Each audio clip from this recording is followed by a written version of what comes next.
The conference room smells like burnt coffee and dry erase markers. I'm sitting 3 chairs down from the head of the table, my laptop closed, my hands flat on my notebook so no one can see them shaking. My boss, Vincent, stands at the front with my slides on the screen behind him. Every single one. The framework I built over 8 months. The analysis that kept me awake until 2 in the morning. The recommendations that solved a problem the company had been bleeding money on for 2 years.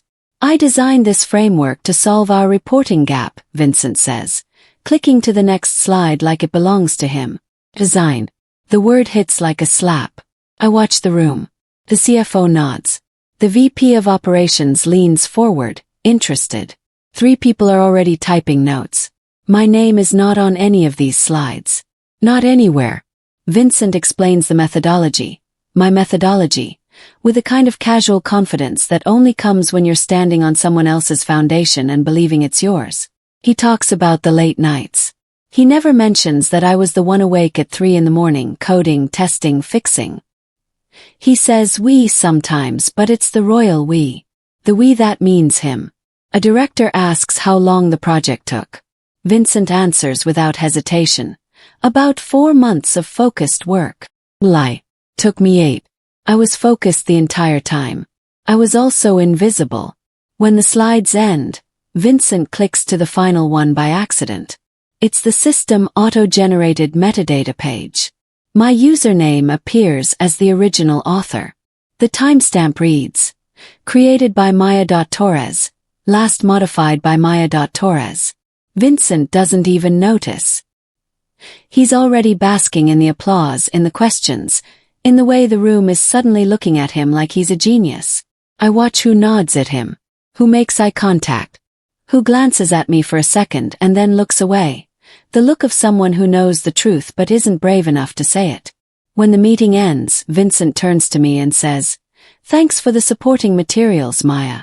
Really helped sell it." Supporting materials. That's when I realize this wasn't a mistake. This was a choice.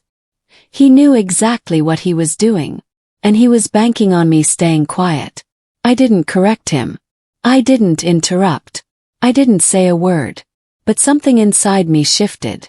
Something cold and clear and absolutely certain began to form. Back at my desk, I replay the meeting in my head. Vincent's hand gestures. The CFO's nodding. The VP leaning back like he'd just heard the most impressive thing all year.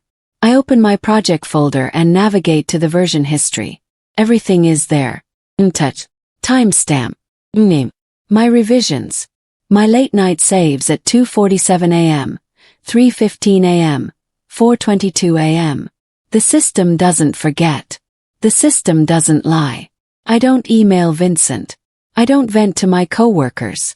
Instead, I open a document and start writing. Exact phrases he used. Names of people in the room. I'm not being emotional. I'm being precise.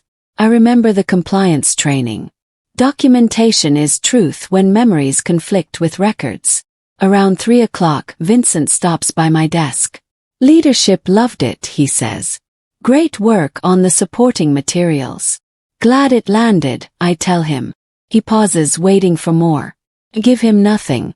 When he walks away, I pull up the access logs. There it is. A new entry from his account. Time-stamped 15 minutes before the meeting. He pulled my files into his presentation deck. He copied my work directly into his slides. The system logged every single action. I save a copy of those logs to the compliant archive. And then I sit very still, feeling something settle inside me. Something heavy and patient and absolutely focused.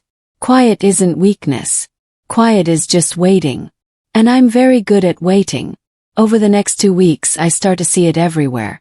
I go back through my email history and the pattern reveals itself. Casual edits.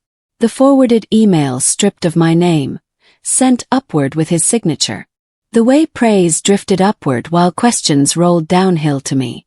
Maya, can you fix this? Maya, we need your analysis. But my analyses came back to the room with his name on them. I search my sent folder and create a spreadsheet. Each row is a project. Each column tracks where it started, who touched it, who presented it, who got credit. I catalog it without emotion. The office hums around me. Printers, low laughter, the soft violence of ambition. Vincent assigns me another deliverable. Urgent.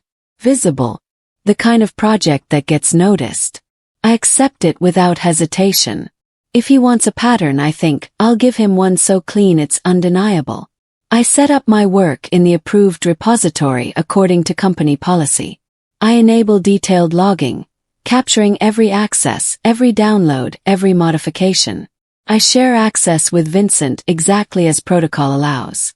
No tricks, no traps, just light. When he asks for temporary permissions, I grant them with a smile. Course. The system will confirm the change. The system does. And I write the time down. I'm not planning revenge yet. I'm building a record.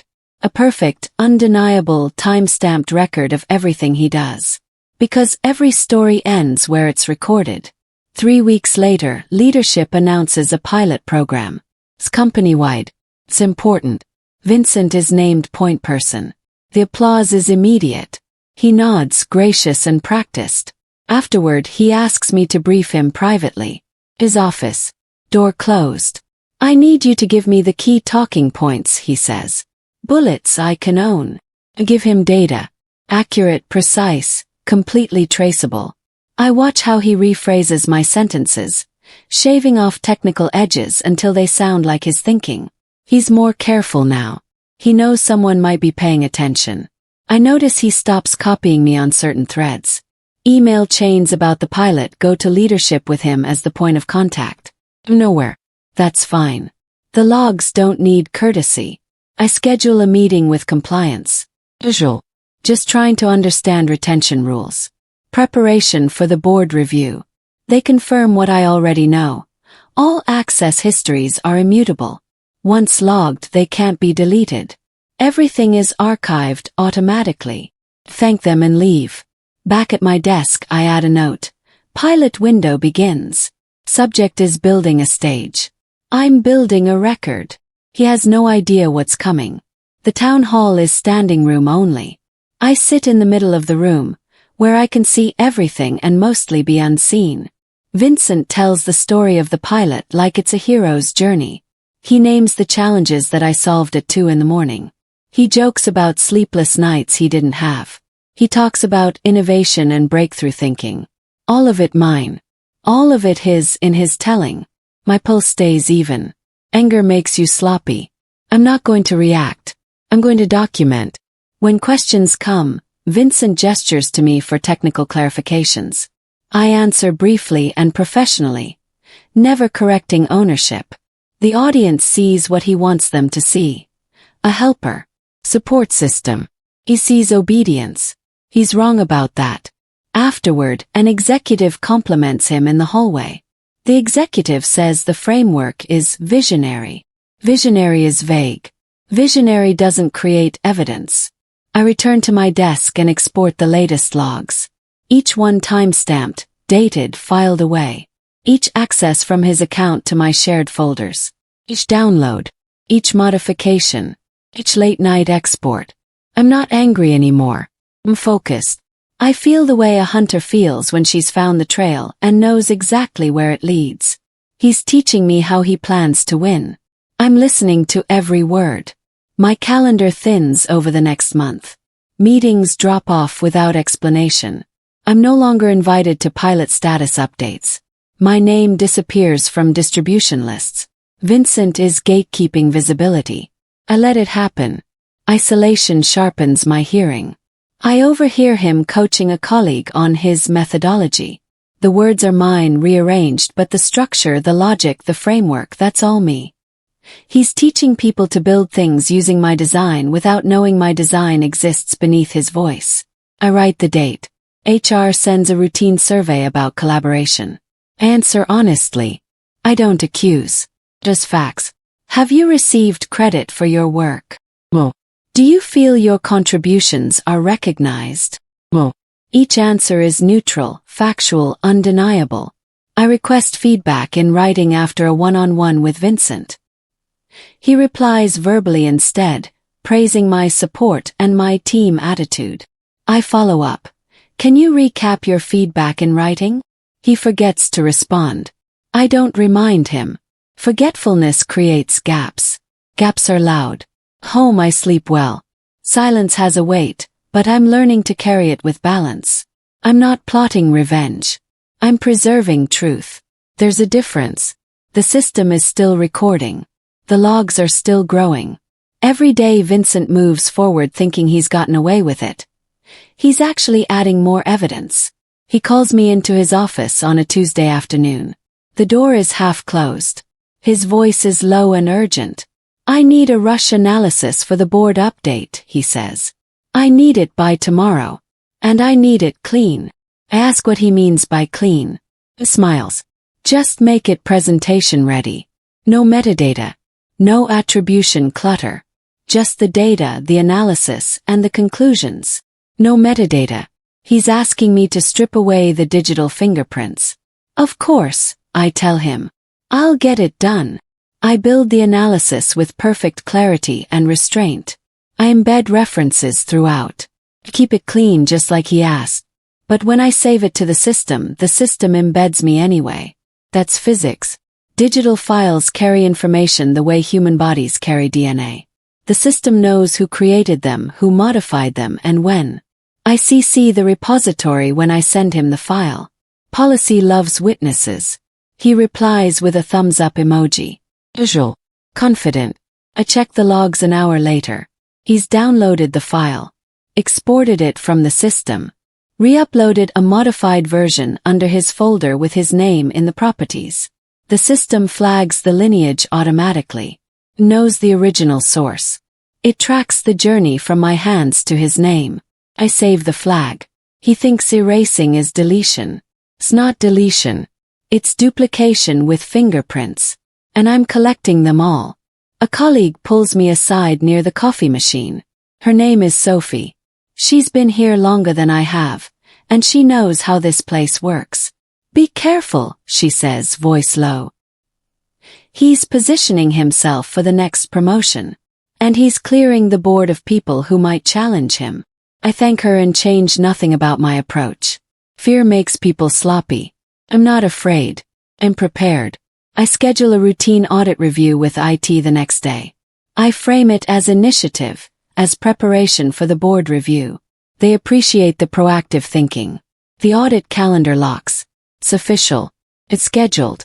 And I send my boss the invite, copying HR for transparency. He replies. Good thinking. He doesn't ask what the audit covers. He should have. But arrogance is a kind of blindness. And Vincent has been blind to everything except his own advancement for months now. I feel a flicker of something like pity.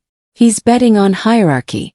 He thinks that titles and seniority will protect him. He thinks that as long as he keeps climbing, no one will look too closely at what he's standing on. I'm betting on something older and more reliable. Process. In modern offices, process always outlives people. Process is written down. Process is audited. Process is backed up and preserved and made undeniable. That evening, I draft a personal memo summarizing the last 6 months. Artifacts. Witnesses. Projects. The path from my work to his presentations. Everything organized, everything sourced, everything documented. I seal it in the private archive. I don't need to remember everything.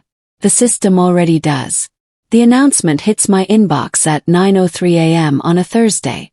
Vincent has been promoted to senior director. The subject line practically glows. Congratulations flood the company chat. People are already updating their Slack statuses with congratulatory messages. He stops by my desk around noon, gracious and promising opportunities. He talks about new initiatives, about working together more closely, about how he appreciates my foundational support on his projects.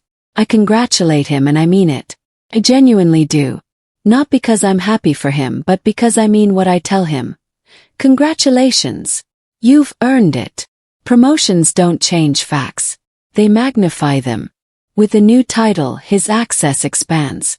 He gets permissions he didn't have before. higher-level folders, sensitive databases, board materials. And with greater access comes greater logging. The system tracks executive-level activity more carefully. Every access is recorded. Every download is noted. Every late-night file transfer is flagged. He clicks more. He explores more. He downloads faster. The logs thicken. I request a meeting with legal to confirm the board materials retention policy. It's routine. They confirm again. Everything is preserved. All records are kept for a minimum of 7 years, and board materials indefinitely. I leave smiling. That afternoon, he sends a company-wide note recounting his journey. It mirrors my work history almost exactly, just with the names changed. The framework he developed, the problems he solved, the late nights he spent perfecting systems. Every accomplishment is his. Every struggle is his. Every success is his. I add the email to my archive.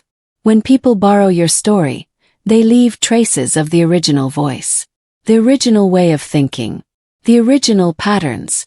Those traces stack, and eventually, they form a picture that's impossible to deny. He rehearses his board presentation in a small conference room on the 7th floor. The presentation is a major moment. The board is considering a company-wide rollout of the framework. My framework, his name. I'm invited to listen for gaps. I sit quietly as he speaks. As he presents my work like it's the culmination of his genius. He stumbles on a technical question about data provenance, about where the system came from, how it was built, what the foundational logic is. I answer smoothly, citing the system controls that I put in place 8 months ago. I explain the architecture that I designed. His confidence relaxes. Trust settles back in. Afterward, he asks me to send that phrasing again, the explanation of the data provenance. I do via the repository. Clean, direct, sourced and trackable. He edits it. The system logs it immediately. I can see the change in real time from my desk. He removes my name from the explanation. He rewords it to make it sound like his thinking. The system notes every keystroke. Rehearsals are where confidence gets careless. I notice his file naming conventions drift. Dates misalign. Small things. Sloppy things.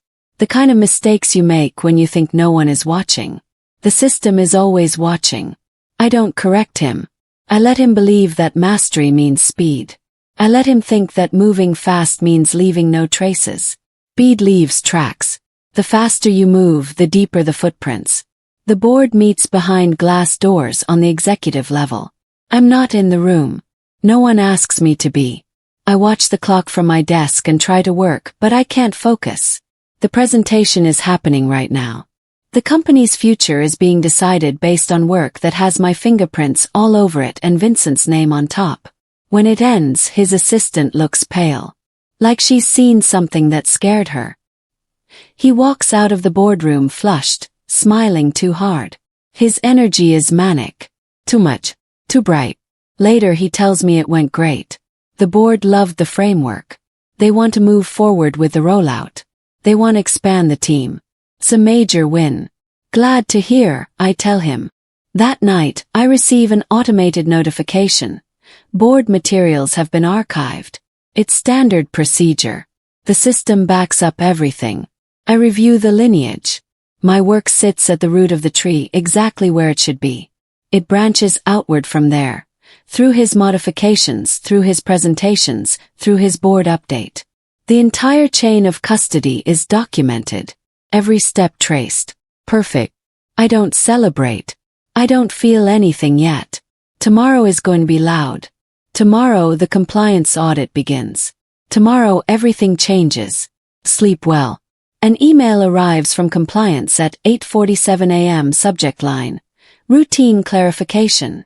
They want a brief on methodology ownership. It's a standard request. Probably just paperwork. Probably just due diligence. I forward it to Vincent with a professional note. FYI. Wanted to keep you in the loop. He replies immediately. I'll handle it. He CCs no one. He doesn't copy his assistant. He doesn't involve leadership. He's going to handle it himself, which means he's going to try to control the narrative. I reply all with a repository link. Neutral, helpful, professional. Here's the repository where all the project files are stored. Should make documentation easier. The tone in compliance's next email shifts. It's subtle, but it's there. They say, "Thank you. This is very helpful." They know. Or they're about to know. Either way, the temperature in the building just changed. Compliance schedules interviews. My calendar fills with meeting requests. Then other people's calendars start filling too. Sophie gets an interview notice. Another colleague. People who were in the original meeting. People who watched Vincent present my work. Vincent's assistant asks to reschedule my interview. Says he's asking everyone to do the same. I decline politely. I'm happy to meet whenever compliance wants, I tell her. They're the ones driving the timeline. Process has a rhythm. You don't rush it. You don't dodge it. You just walk through it with your hands open and your timeline clear. I sit across from two compliance officers in a small room with no windows. Their names are Adrian and Jennifer. Adrian does most of the talking. Jennifer takes notes. They ask calm questions and I answer calmly. I don't accuse. I don't get emotional. I just describe workflows. How projects are initiated. How files are stored. How access is managed. How permissions work. They ask me to walk them through the timeline of the recent pilot project. 8 months from start to board presentation. Every milestone. Every deliverable. Every person involved. They ask if I ever corrected public claims about the project. About who created it. No, I tell them. Why not? Adrian asks. Because accuracy is more important than confrontation, I say. The records speak for themselves. I didn't need to correct anything. I just needed to make sure the records were clear. They nod. They ask for witnesses. People who saw me work on the project. People who know what I contributed. I provide names without commentary. Sophie. 3 other colleagues. The senior analyst who reviewed my code. The project manager who tracked the timeline. When I leave, my hands are steady. Truth doesn't need theater. It doesn't need emotion. Needs timestamps. And I have those in abundance. He calls me after hours. 7 o'clock. The office is empty. His voice is tight. Controlled. But underneath I can hear the panic. Why didn't you tell me about the compliance inquiry? He asks. I explain very calmly that I assumed he knew how the system worked. That I thought he understood that when you access files, the system logs it. When you edit documents, it tracks it. When you download materials, it captures it. Silence stretches between us. Long enough that I can hear him breathing. He warns me about loyalty. About being a team player. About the danger of throwing coworkers under the bus to save yourself. I thank him for the feedback and end the call. I write the time down. 10 minutes later, he sends a follow-up email. He's reframing the conversation. Making it sound like he was just giving me friendly advice. Like he's concerned about my career. Like he's the mentor and I'm the ungrateful junior who's about to get herself in trouble. Archive it. Reframing is a tell. Means he's scared. It means he's aware on some level that the truth is about to become undeniable. The system doesn't reframe. The system doesn't care about his version of events. The system just records. The shift starts quietly like most important things do. Meetings disappear from calendars without explanation. Status updates are rescheduled. New meetings appear with vague titles like process review and documentation audit. Someone whispers that compliance found something. No one knows exactly what, but the word is spreading. Something was found. Evidence of something. Keep working like nothing changed. I submit my deliverables on time. I respond to emails professionally. I attend the meetings I'm invited to. I act like the person I actually am. Someone who did her job correctly and has nothing to hide. Leadership asks for documentation to close the loop on the pilot project. I send direct repository links with the complete file history. No commentary. No explanation. Just, here are the files. Here is where they came from. Here is who touched them and when. Vincent submits summaries instead. Narratives. Explanations. He's trying to soften the edges, round the corners, make the sharp facts sound more reasonable. But summaries are words. Links are evidence. The contrast hangs in the air like a question mark that's slowly being answered. I notice his confidence changing in real time. His emails get longer. His explanations get more defensive. He starts copying more people, like having witnesses will somehow change what the records show. It won't. Heavy truths don't arrive with explosions. They arrive with pauses. And the pause has begun. Compliance interviews people one by one over the next 2 weeks. Hedge. They're afraid of titles, of retaliation, of getting involved in office politics. Some don't hedge. They answer honestly. One colleague, the senior analyst who reviewed my code, forwards an old email thread showing my original analysis, untouched. The system verifies it instantly. No debate. No interpretation. Just, here is when this was created. Here is who created it. My boss stops making jokes. He stops appearing at office happy hours. He stops the casual hallway conversations. He switches to formality, calling me professional in emails, maintaining distance like it's a shield. Doesn't work. Records don't care about tone. They don't care about whether you're being cordial or cold. They care about sequence, about timeline, about what happened before what. I feel the story moving without me pushing it. Truth travels better when it walks on its own. When the evidence is so clear and so heavy that it doesn't need someone defending it. Just needs someone not standing in its way. I'm not standing in its way. I'm just documenting it. Eddie presents their findings to leadership in a meeting I'm not invited to. Later, Vincent walks past my desk looking like someone who's been hit by something he didn't see coming. The audit report is thorough. Timestamps. Access path. Late-night exports tied to his credentials. Unattributed edits traced back cleanly to his account. Every file he ever touched, logged and documented. When he finally gets a copy, he tries to contextualize, to explain. The auditors don't argue with him. They don't need to. They just continue presenting the data. Data has no interest in explanations. Data is just, this is what happened. This is when it happened. This is who did it. I watch from a distance as his posture changes. His shoulders tighter. His voice sharper in meetings. The room growing still. This is where arrogance usually fails. Not loudly. Not with drama. Precisely. With numbers that don't lie and timestamps that can't be rewritten. The audit doesn't accuse. Simply shows. And showing is enough. Leadership pauses the pilot, pending review. The official email goes out to everyone. It's procedural. It's administrative. Has nothing to do with Vincent. Except it does. And he knows it.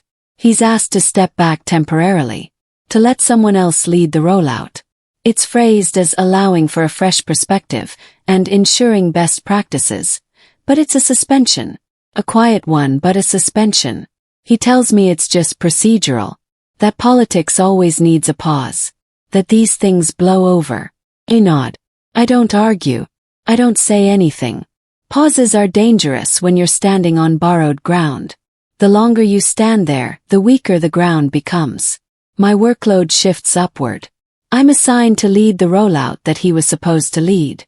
People CC me on emails again. Ask for my opinion. Request my insight. The system hums unchanged, doing what it's always done. Recording, tracking, preserving. I don't feel triumphant. Feel settled.